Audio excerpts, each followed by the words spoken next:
कौशाम्बी जिले में पत्थर से बांधकर नदी में फेंकी गई लाश का पुलिस ने खुलासा करते हुए उसकी प्रेमी सहित 2 लोगों को गिरफ्तार कर जेल भेज दिया है। करारी थाना क्षेत्र के धनपरा गांव स्थित ससुर खदेरी नदी में एक महिला की लाश पत्थर से बंधी मिली थी। इस पर करारी पुलिस ने पवाया गांव से गुमशुदा महिला के परिजनों को बुलाकर लाश की शिनाख्त करवाई, तो परिजनों ने शव को 30 वर्षीय संजू देवी के रूप में पहचान लिया। महिला ने अपने पति को छोड़कर मायके में ही प्रेमी के साथ लिव इन रिलेशनशिप में रहती थी। पुलिस ने शक के आधार पर महिला के प्रेमी मुकेश को हिरासत में लेकर कड़ाई से पूछताछ किया तो हत्या का खुलासा हो गया। प्रेमी ने बताया कि महिला बार बार अलग मकान बनाकर रहने की जिद पर अड़ी थी। इसी के चलते रोज घर पर झगड़ा होता था। झगड़े से परेशान होकर प्रेमी ने अपने दोस्त घनश्याम के साथ मिलकर मृतका को रास्ते से हटाने का प्लान बनाया। प्लान के अनुसार दुर्गा विसर्जन वाले दिन महिला को नदी के किनारे लेकर गए और वहां पर संजू देवी के सिर पर पीछे से लाठी मारकर हत्या कर दी। इसके बाद खेत में गाड़े जाने वाले पत्थर से लाश को बांधकर नदी में फेंक दिया, लेकिन शव खराब होने पर नदी में उतारने लगा, जिसके बाद मौके पर पहुंची पुलिस ने पूरे हत्याकांड का खुलासा किया।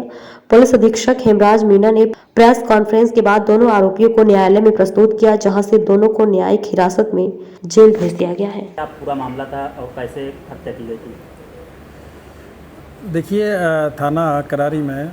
6 तारीख को एक गुमशुदगी दर्ज हुई थी, जिसमें संजू देवी की माताजी के द्वारा और उनके एक मुकेश नाम के व्यक्ति के द्वारा ये सूचना दिया गया था कि संजू देवी है जो 3 दिन से गायब है और इसकी गुमशुदगी दर्ज की गई थी। 8 तारीख को इनकी डेड बॉडी ससुर खदेरी नदी में अरका महावीरपुर क्षेत्र में मिली थी, जिसमें संजू देवी की मां के द्वारा इनकी पहचान की गई और उसके बाद में पीएम कराया गया, जिसमें जो कॉज ऑफ डेथ है वो हेड इंजरी और ब्लंट ऑब्जेक्ट से इसमें पाया गया था। इसी पे मुकदमा पंजीकृत किया गया और फिर उसके बाद में घटना के अनावरण के लिए टीमों का गठन करके और इस घटना का अनावरण कराया गया था, जिसमें आज 2 लोगों को गिरफ्तार करके जेल भेजा जा रहा है। एक मुकेश नाम का व्यक्ति है जो कि थाना चरवा का रहने वाला है और जो दूसरा है वो घनश्याम नाम का व्यक्ति है जो कि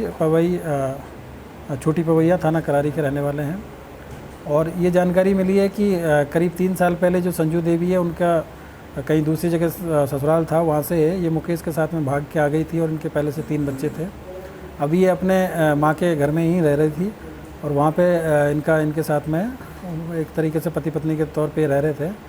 और आपस में इनका अलग घर बनाने को लेकर झगड़ा होता था। इसी पे इन्होंने प्लानिंग बना के और नवरात्रा का टाइम चुना और नवरात्रा को 3 तारीख को ये उसको घुमाने के बहाने नदी के किनारे ले गए और वहाँ पे डंडे से इनके सिर पे प्रहार किया और अपने दोस्त घनश्याम के साथ में फिर इसको मुंह दबा के उसको मार दिया और उसके बाद में डेड बॉडी को पत्थर से बांध के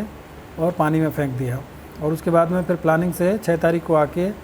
और गुमशुदगी दर्ज करा दिया। और गुमशुदगी में इन्होंने ये बताया था कि करीब 2-3 साल से इनकी मानसिक स्थिति ठीक नहीं है और इनकी प्लानिंग ये थी कि किसी बहाने से महिला के कहीं चले गई है और डेड बॉडी मिलेगी नहीं, तो उसी तरीके से इन्होंने गुमशुदगी दर्ज कराई थी प्लानिंग से। तो इसमें आज इन दोनों लोगों को गिरफ्तार करके जेल भेजा जा रहा है और जो आला कत्ल है वो भी बरामद किया गया है और आगे की इसमें विधिक कार्रवाई की तो क्या सर पहले मारा गया फिर उसके बाद पानी उसमें डाल दिया गया नदी में, ऐसा कुछ? जो जानकारी मिली है उसके अनुसार पहले नदी के किनारे घुमाने ले गए, वहाँ पे पीछे से इसके सिर पे एक लाठी मारी गई और जब ये बेहोश होने लगी और चटपटाई तो इन्होंने मुंह दबा के इनको मारा और फिर उसके बाद में डेड बॉडी को डिस्पोजल करने के लिए इन्होंने पत्थर से बांध के पास में जो खेत में पत्थर पड़ा हुआ था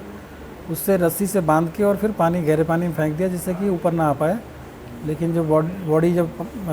डिकम्पोज होती है तो वो पानी के साथ में ऊपर आ जाती है। इसी से ये 8 तारीख को ये जो डेड बॉडी है बरामद हुई थी और तभी से इसमें पुलिस कार्रवाई कर रही है। तो मुकेश क्या पति हैं इनके, मतलब उनके साथ मिलकर एक तरीके से लिव इन में मुकेश के साथ में रह रही थी।